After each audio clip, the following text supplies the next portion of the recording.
말씀을 중심으로 예수님이 가지신 열쇠라는 설교의 제목으로 그 두 번째 말씀을 전하도록 하겠습니다. 당시 소아시아에는 대표적인 7교회가 있었습니다. 7교회 가운데 5교회는 책망을 받은 교회였고 필라델피아 교회와 서머나 교회는 책망을 받지 않는 교회였습니다. 오늘 본문 요한계시록 3장 7절에서 13절은 필라델피아 교회에 관한 이야기입니다. 본문 7절을 보면 예수님은 다윗의 열쇠를 가지신 이라고 했고 열면 닫을 사람이 없고 닫으면 열 사람이 없다라고 말씀하고 있습니다. 열쇠란 열기도 하고 잠그기도 하는 도구입니다. 예수님이 열쇠를 가지셨다는 것은 잠그실 수도 있고 열 수도 있는 능력을 가지셨다라는 말씀입니다. 다시 말하면 되게도 할 수 있고 되지 않게도 하실 수 있다는 것입니다. 흥하게도 하시고 망하게도 하실 수 있다는 것입니다. 바로 이 점이 사람과 다른 점입니다. 우리에게는 흥망성쇠를 조정하고 통제할 능력이 없습니다. 구약성경은 이스라엘 민족사로 구성되어 있습니다. 그들이 애굽에 들어간 이야기, 출애굽한 이야기, 광야 40년 사건에 거친 이야기, 가나안 땅에 들어가 나라를 세우고 발전시킨 이야기, 나라가 멸망한 이야기 등으로 구성되어 있는 말씀이 구약성경의 말씀입니다. 그런데 그들의 기나긴 역사를 꿰뚫고 있는 하나의 궤적이 있습니다. 그것은 하나님이 함께 하시면 나라도 왕권도 흥하겠지만 하나님이 외면하시면 왕조도 국가도 멸망했다는 것이 그 특징입니다. 이 공식은 우리에게도 예의가 아닙니다. 이 믿음과 고백이 전제되고 성립될 때 바른 신앙생활이 가능해지지 이러한 믿음이 없다면 바른 신앙생활을 해나갈 수 없음을 일깨워주고 있다는 말씀입니다. 예수님이 가지신 열쇠는 열면 닫을 사람이 없고 닫으면 열 사람이 없다라고 말씀하고 있습니다. 이 대목을 우리는 주목해야 합니다. 예수님의 그 열쇠는 만능 열쇠, 메스터키라는 말입니다. 다시 말하면 예수님이 하시면 안 되는 일이 없고 안 열릴 문이 없다라는 말입니다. 요한복음 14장 14절에 보면요, 내 이름으로 무엇이든지 내게 구하면 내가 시행하리라 말씀했고 15장 16절을 보면 내 이름으로 아버지께 무엇을 구하든지 다 받게 하려 하심이라고 했고 요한복음 16장 23절을 보면 너희가 무엇이든지 아버지께 구하는 것을 내 이름으로 주시리라 말씀하고 있습니다. 마태복음 14장 13, 21절을 보면요, 베세다 광야에 예수님의 말씀을 듣기 위해서 장정 몇 명이요? 5,000명이 넘게 몰려들었습니다. 제자들이 날이 저물어지자 걱정이 커졌습니다. 왜 날이 저물어지면서 걱정이 컸겠습니까? 저녁이 되면 무엇을 해야 해요? 저녁을 준비해야 되기 때문에 걱정이 큰 것입니다. 말씀을 빨리 끝내고 해산을 시켜야 저녁 식사 시간을 지나게 되고 무리가 되지 않는데, 책임감이 없는데 예수님의 설교가 길어집니다. 은혜 받을 생각은 안 하고 책임자인 제자들은 불안하고 있습니다. 걱정하고 있습니다. 염려하고 있습니다. 설교가 길어지면 저녁을 어떻게 하지? 걱정합니다. 이번 주에는 무엇을 먹었네, 다음 주에는 무엇을 준비하지? 걱정합니다. 아침이 되면 점심이 또 됩니다. 점심이 되면 똑같은 입으로 저녁을 또 나누어야 합니다. 식사를 준비하는 사람들에게는 참 고민이지요. 같은 걸 내놓을 수도 없고 항상 고민이고 걱정입니다. 제자들도 역시 걱정과 염려가 앞장섰습니다. 그저 예수님이 빨리 밤이 늦기 전에 예배, 기도 끝나고 설교 끝나고 빨리 보내줬으면 좋겠다라는 간절한 마음. 그래서 우리를 보내 각자 저녁을 사먹게 하고자 했습니다. 근데 주님이 뭐라고 할 것입니까? 갈 것 없다. 너희가 먹을 것을 주라. 난감했습니다. 주변을 살펴보니 어린아이가 내놓은 물고기 2마리와 보리떡 5개를 밖에 없었습니다. 그때 예수님이 그걸 갖고 축사하시며 5,000명에게 나누어 주고도 남았다고 했습니다. 여러분, 이것은 경제 문제를 푸는 길도 예수님께 있음을 제시해주고 있는 것입니다. 빌립은 경제 정책을 세우고 경제학자들의 대거 등용하여 200데나리온의 돈으로 빵을 사도 모자랄 것이다 라는 의견을 제시했습니다. 그러나 빌립의 경제 원리로는 해결할 길이 없었습니다. 제시는 했지만 뭐가 없었습니까? 대안이 없었다라는 것입니다. 우리의 모든 대안은 예수님이신 줄로 믿습니다. 내가 아무리 머리를 쥐어짜도 되지 않는 일들이 얼마나 허다합니까? 그때 우리는 하나님한테 내어 맡기고 기다려야 합니다. 그때 길이 열리게 되는 줄로 믿습니다. 열왕기상 17장을 보면은 아합이 이스라엘을 다스리고 있을 당시 그 나라에 큰 흉년이 들었습니다. 지금처럼 전 세계적인 큰 흉년이 들기 시작한 것입니다. 어느 날 엘리야 선지자가 사르밧이라는 동네를 방문하여 길가에서 마른 나뭇가지를 줍고 있는 과부를 만납니다. 내가 지금 몹시 목마르고 배가 고프다. 그릇에 물을 좀 주고 떡도 한 조각 내게 가져오도록 함이 하하느니라 합니다. 그 과부는 나는 떡이 없습니다. 가루 한 묶음과 병에 기름이 조금 있을 뿐입니다. 그것으로 떡을 만들어 먹고 내 아들과 나는 죽을 작정으로 지금 있는 것이고 나뭇가지를 줍고 있습니다. 그 당시 흉년과 기근이 얼마나 심각했던가를 설명해 주고 있습니다.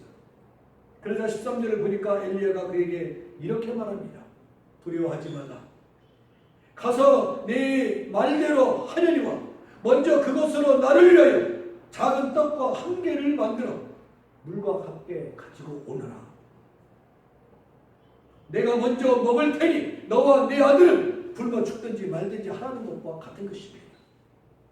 그런데요 15절과 16절에 보니까 이렇게 말합니다. 그가 가서 엘리야의 말대로 하였더니 그와 엘리야와 그의 식구가 여러 날 먹었으나 여호와께서 엘리야를 통하여 하신 말씀대로 통에 가루가 떨어지지 아니하고 병에 기름이 없어지지 아니하니라. 할렐루야 아닙니까? 순종하니 인간의 이성으로는 불가능한 일이고 용납할 수 없는 일이지만 예 알겠습니다고 순종할 때 기적의 역사가 나타나는 것을 보게 되어집니다. 우리는 이 사건 속에서 하나님의 전혀 다른 차원의 해법을 발견할 수가 있습니다. 지금 없으니까 빚을 내라고도 안 했습니다. 원조를 받으라고도 안 했습니다. 다른 사람에게 도움을 호소하라고도 안 했습니다. 너는 굶더라도 엘리야를 대접하라고 했습니다. 이것은 사는 것도 먹는 것도 그 해결책을 하나님과의 관계에서 찾으라는 것을 보게 되어집니다. 하나님은 절대로 여러분을 향하여 무리하게 요구하시는 분이 아니십니다. 저와 여러분이 할 수 있는 것을 가지고 할 수 있도록 요구하시는 하나님이신 것을 여러분 기억하십시오. 부모가 자녀를 향하여 무리하게 요구하지 아니하십니다. 만일 그때 그 과부가 무슨 소리냐? 이 흉년에 내가 살고 내 자식이 살아야지 떡 만들어 당신 주고 우리는 굶어 죽으라는 말이냐라고 대들었다면 그 가정의 경제 위기는 심각한 국면에 접어들었을 것입니다. 아니 마지막 떡을 먹고 벌써 죽었을 것입니다. 그러나 이들은 순종할 때 역사를 볼 수가 있었다는 것입니다. 마태복음 14장 22절 이하에 보면 제자들이 갈릴리 바다에서 풍랑을 만나 떨고 있는 내용이 기록되어 있는 것입니다. 24절을 보니까 물결로 말미암아 고난을 당하더라고 했고 26절을 보니까 무서워하여 소리질렀다고 했습니다. 그러나 그 바다에 그 배에 예수님이 오심으로 인하여 풍랑이 어떻게 됐어요? 잔잔하여 지더라 라고 말씀하고 있습니다. 풍랑은요 바다에만 있는 것이 아닙니다. 내 마음속에도 있고 내 가정에도 있고 사회에도 역사에도 정치에도 교육에도 있습니다. 누가 해결할 수 있습니까? 오직 예수님만이 그 풍랑을 해결해 주실 수 있는 줄로 믿습니다. 최근 미국 대통령도 한국 대통령도 힘들다고 실토했습니다. 지지율이 소폭 반등을 했지만은 조 바이든 대통령 가까스로 40%, 윤석열 대통령 32% 밑돌고 있습니다. 이런 지지율을 가지고는 어렵다는 말입니다. 여야는 서로 어려운 일들을 떠넘기고 있고 문제는 점점 더 얽히고 설키고 걱정하고 있습니다. 다시 말하면 뾰족한 해법이 없다라는 말입니다. 제2차 세계대전 당시에 영국은 1940년 5월 26일 기도의 날로 정하고 전 국민들에게 금식하며 기도합시다라고 선포했습니다. 그해 9월 8일은 영국과 미국이 합심해서 다 같이 나라와 민족을 위해서 금식하며 기도하자고 하고 독일군의 공격을 봉쇄했고 2,500척의 군함을 안개와 파도로 흩어지게 덩커크 반도에서 대승을 거두게 되었습니다. 아마 미국에 오래 사시는 분 기억하실 것입니다. 조지 부시 대통령은 1990년 걸프전쟁 출전 전에 전 국민을 향하여 이 전쟁을 위해서 기도해 주십시오. 국민 여러분 부탁드립니다. 오늘 주일 아침은 기도의 날로 정합니다라고 선포했던 것을 기억하실 것입니다. 그래서 쇼타임으로 다국적 연합군이 전쟁을 15일 만에 마무리를 지었습니다. 조지 워싱턴 대통령은 매일 아침 4, 5시에 일어나 성경 읽고 기도로 하루를 시작했습니다. 에브럼 링컨 대통령도 매일 아침 4, 5시에 일어나 기도하고 하루의 일과를 시작했다고 합니다. 23대 대통령 해리슨도 기도의 대통령이었고 지미 카터도 조지 부시도 기도의 대통령이었습니다. 무슨 이야기가 여기서 나오기를 원하십니까? 미국은 위기 때마다 대통령과 정치 지도자들이 기도로 풍랑을 해결한다는 것입니다. 우리도 그렇게 할 수 있다면 풍랑은 이미 해결될 수 있으리라 믿어 의심치 않습니다. 모든 어려움을 기도로 해결하고자 하는 간절한 마음이, 믿음이 저와 여러분에게 있기를 간절히 축복합니다. 세상적인 방법이 아니라 하나님의 방법으로 문제를 해결하고자 하는 간절함이 우리에게 있을 때 홍해가 갈라지고 여리고성이 무너지는 역사가 있음을 체험하게 될 것입니다. 마태복음 17장 14절 이하를 보면 귀신 들린 아이 이야기가 기록되어 있습니다. 그 아이의 상태는 물에도 넘어지고 소리 지르고 하는 중증 환자였습니다. 그런 아이를 예수님께로 데려온 것입니다. 17절을 보니까 그를 이리로 데려오라고 했고 18절을 보니 예수님께서 꾸짖으시니 귀신이 나가고 아이가 그때부터 나으니라라고 말씀하고 있습니다. 여기서 주목할 것은 예수님의 제자들이 그 아이를 위해서 시도해 보았습니다. 그런데 어땠어요? 실패했습니다. 명령도 해보고 야단도 쳐 보았지만 뭐가 없었어요? 능력이, 힘이 그들에게는 없었습니다. 예수님께로 데려왔을 때 그리고 예수님의 명령 한마디에 귀신은 항복했고 물러가는 역사가 나타났습니다. 그런 환경을 제자들이 보고 깜짝 놀랐습니다. 기도와 말씀이 아니면 이런 능이 나타날 수가 없느니라. 마가복음 29절 이하를 보면은 말 못하고 못 보는 귀신아 내가 네게 명하노니 그 아이에게서 나오고 다시는 들어가지 말라고 할 때 귀신이 나갔다라고 성경은 말씀하고 있습니다. 여기서 주목할 수 있는 사실 몇 가지가 있습니다. 첫째는 청소년을 대상으로 삼았다는 것입니다. 감수성이 예민하고 나라의 기둥이 될 만한 청소년, 그들을 공격 대상으로 삼고 있다는 것입니다.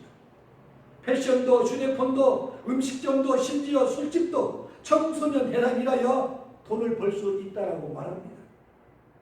방송도, 돈 버는 것도, 교육도, 사상도 청소년을 병들게 하고 죽이는 일은 하지 않아야 하는 것입니다. 귀신들도 누구를 붙잡아야 되는 걸 압니다. 성경에 보면 귀신들도 믿고 떠느니라 했습니다. 다 믿는 척합니다.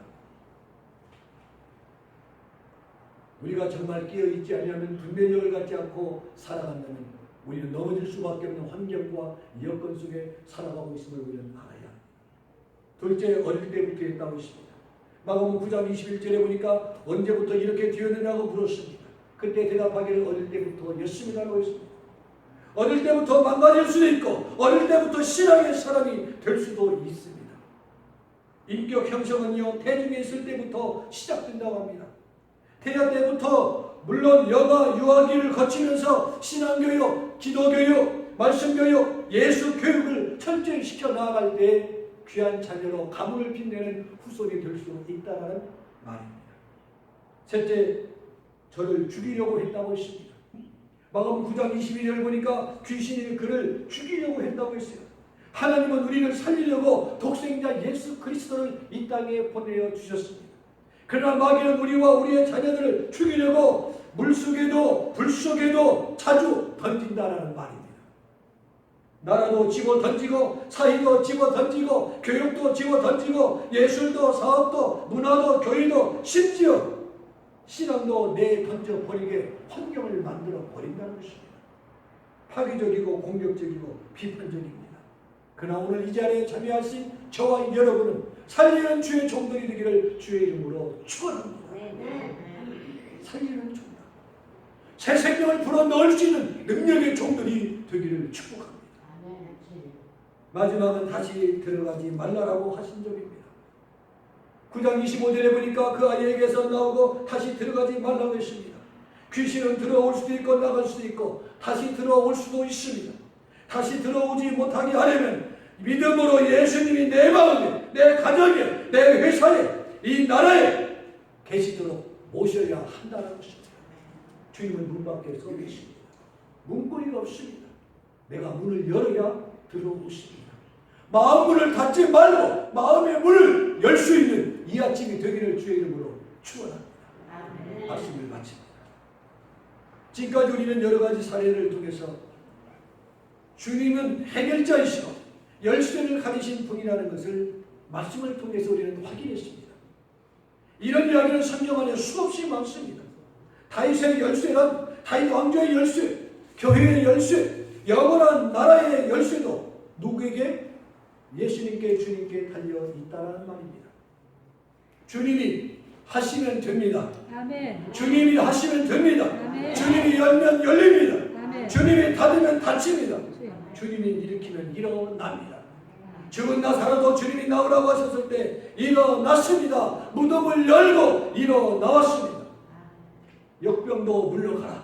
절망도 물러가라. 패배도 물러가고 귀신도 물러가고 질병도 물러가고 고통도 물러가라 하면 물러가는 줄로 믿습니다.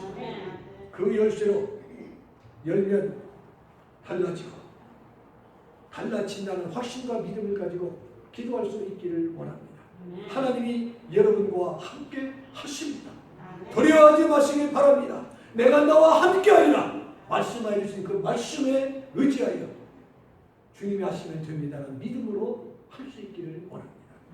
그 열쇠를 가지신 분이 바로 예수 그리스도이십니다. 그 예수님으로 모든 문제를 푸는 지혜와 믿음이 여러분 모두에게 있기를 주님의 이름으로 간절히 축원을 드립니다.